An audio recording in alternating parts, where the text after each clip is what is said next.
Welcome to another Study No Sin Theory CISSP video. I get a lot of emails and messages and YouTube comments asking, how do we answer questions with the word best?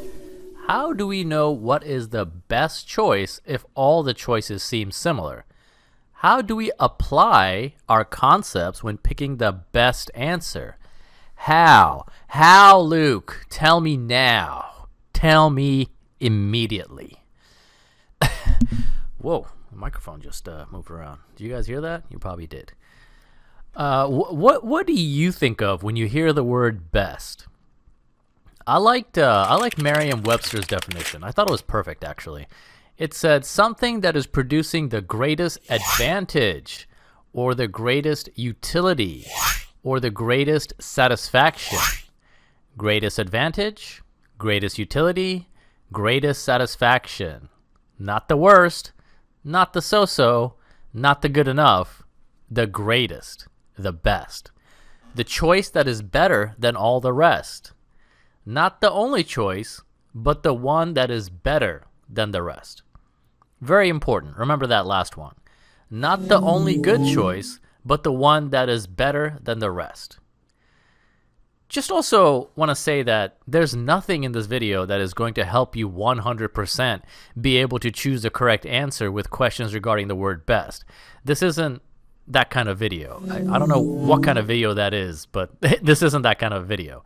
There is no secret method or clever technique or surefire scheme. The real way to be able to pick the best answer is to know the material. There's no way around that. There's no avoiding that. To put in your hours of reading and doing practice questions and watching videos and just, everything you have to do and hear about for the CISSP exam.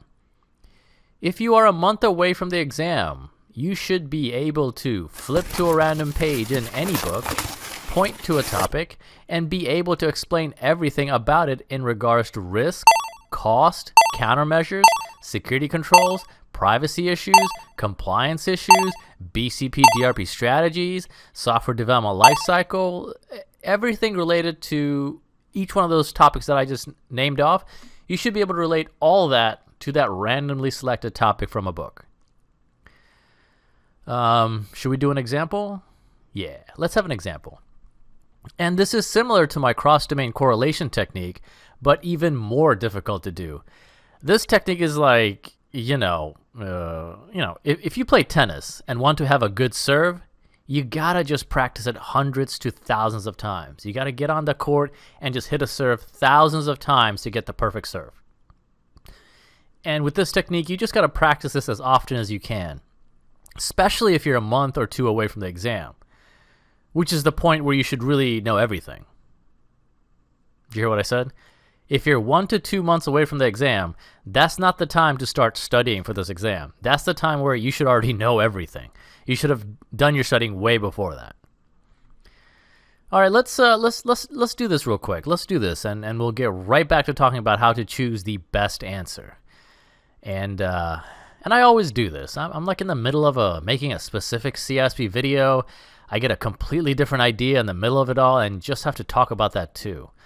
I don't know why I do that. I just interject with everything. I don't know. It keeps it fun that way, in a way, I guess.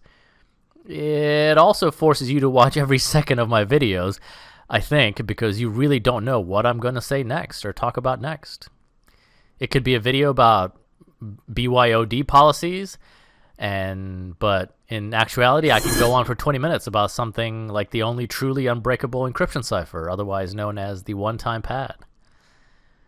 That's just me. Anyway, here's an example of what you should be able to do a month before the exam, and we'll do this really quickly. Flip to any page of a CISSP book. I will go through the 8th edition of the Cybex book, and I'm not going to show every page or anything like that. Just a brisk few, because of potential copyright issues. Someone worked hard to write this book. I'm not just trying to show every single page on this video for free. So I'm just going to flip and flip and flip, and let's stop here. Nice. Service Organization Controls Audits, otherwise known as SOC reports. Okay, this is a good one.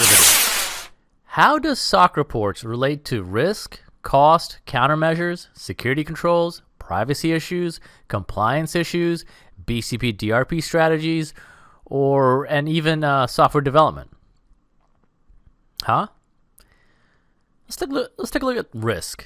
As far as risk, SOC reports are basically just an audit. I have a whole video on SOC reports if you wanted to check it out right here in the members portal in domain 6 videos, page 2. As far as risk, an audit helps to confirm that the controls that you say are in place for your organization are actually in place.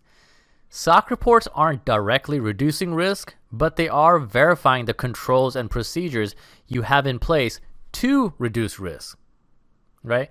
A SOC report confirms that what you have said to whoever watches your compliance or regulations, or even your customers, that you said, hey, we have put these security controls in place.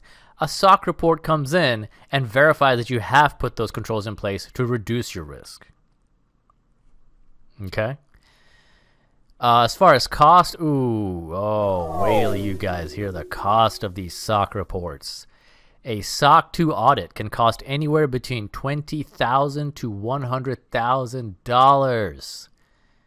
And it may change depending on whether you got type 1 or type 2 report. I mean, the cost it can still be in the 5-figure range. Thinking like a manager, you have to decide if the cost is worth the confirmation of the audit. If you're a company that pulls in millions of dollars a day or millions of dollars a month, it's probably worth getting a SOC report from a third-party company. If you're a small to medium-sized business, and if budgeted correctly, it could also be helpful too.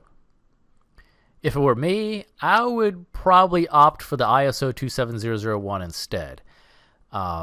Because it's not an audit. ISO 27001 is not an audit, but an actual, they come in and make sure you have all this in place and fail you if you don't.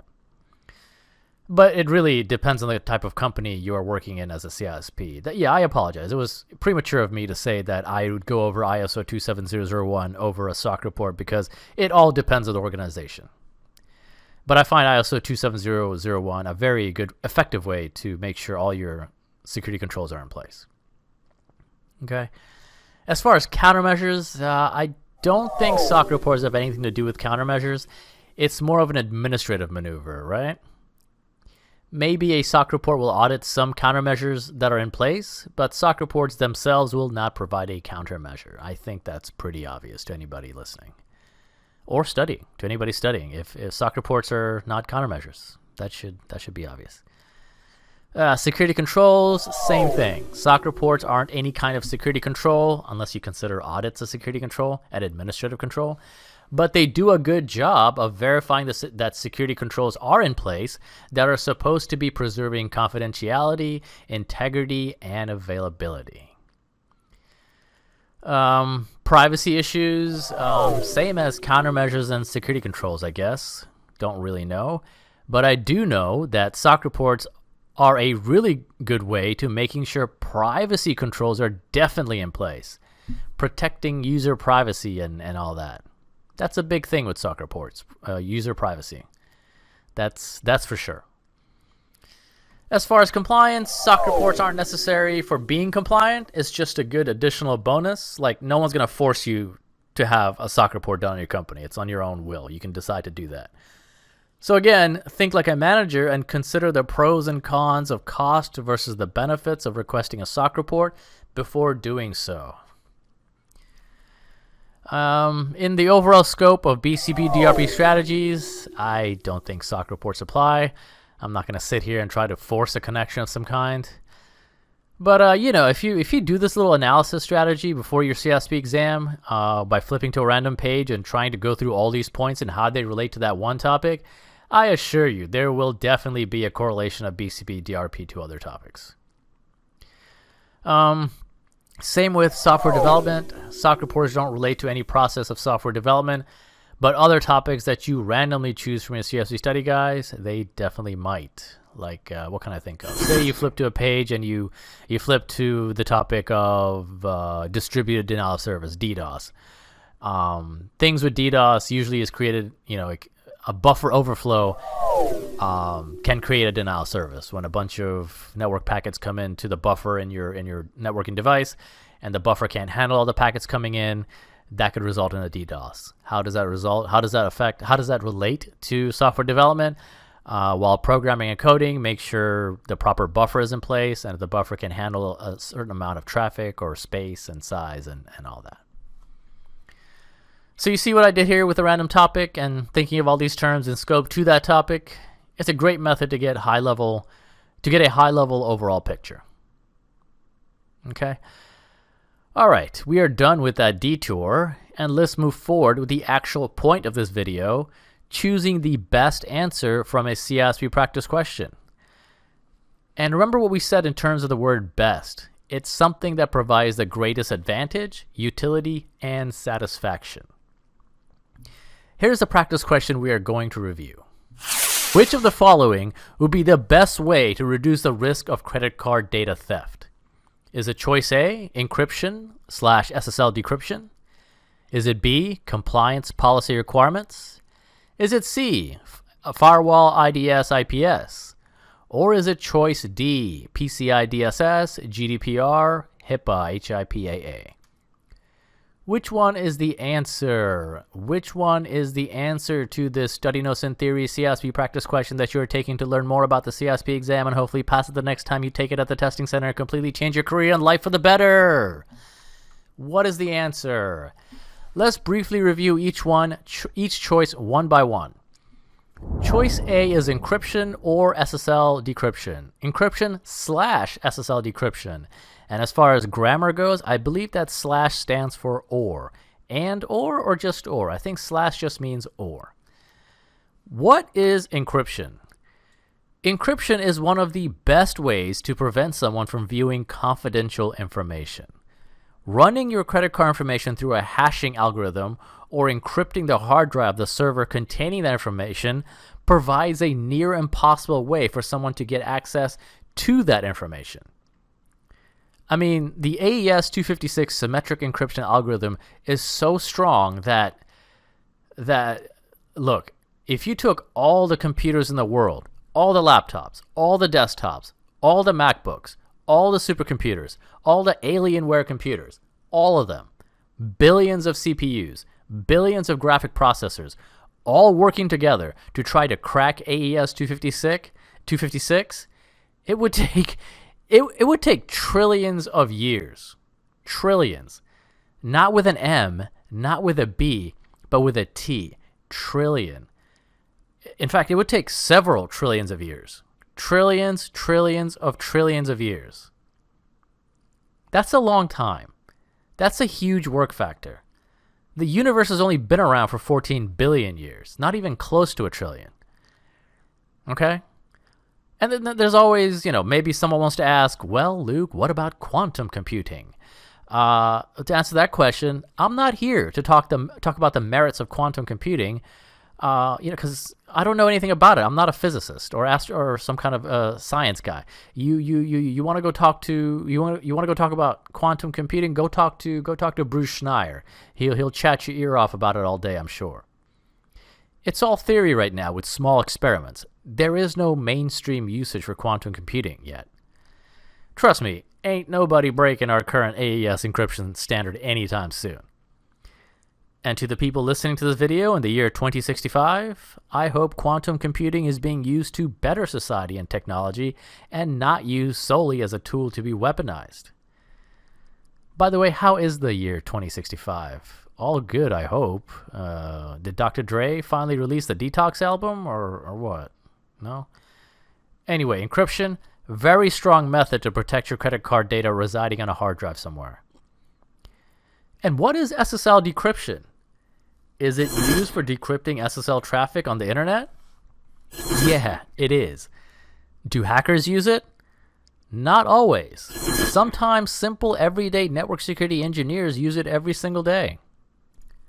Here's an example from my own job where SSL decryption was used. During the pandemic, one of our clients had a massive number of users now working from home. They wanted to limit internal users from going to, let's say, websites that would affect productivity. Let's say YouTube, Facebook, and other social media sites were blocked. They wanted to block all that. But, come on, YouTube isn't just for looking up rap battle feuds. Sometimes some users need to use YouTube in order to learn more things or watch company-mandated training videos. Even just private YouTube videos. So we had to find a way to allow some YouTube videos while blocking others. And since going to YouTube uses HTTPS, which means all YouTube traffic is encrypted, we needed a way to decrypt that incoming traffic or outgoing traffic from the user.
So how does all this relate to our original practice question?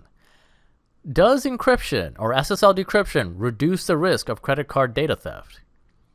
Well, encryption certainly does. Whether it's encrypted while the credit card data is in motion or data at rest, encryption is a strong way to secure credit card data and prevent theft. Well, you can steal the data, but you just won't be able to decrypt it.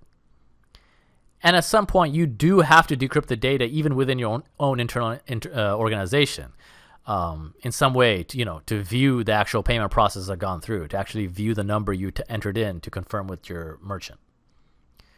So for this question, can encryption reduce the risk of credit card data? Absolutely. But is it the best answer? Can encryption reduce the risk of credit card data theft? Sorry about that. But is it the best answer? Does it provide the greatest advantage? Is encryption the greatest utility or tool to reduce the risk of credit card data theft? Does it provide the greatest satisfaction? Meaning, can you sleep at night as an information security officer or a CISSP knowing that just encryption is protecting your credit card data? Not me. I don't think so. There has to be a better answer, a better choice. What about SSL decryption? Does it reduce the risk of credit card theft? Probably not, right? At least it's not a convincing answer. And if one part of the answer is wrong, the whole choice is wrong. A company can use SSL decryption to legitimately view credit card information for purchases, but SSL decryption by itself is not a way to reduce credit card theft, data theft. I don't think SSL decryption provides any kind of advantage. It is a utility, but not in terms of reducing credit card theft, and I don't feel satisfied with this as a choice. Let's look at the second choice, compliance policy requirements.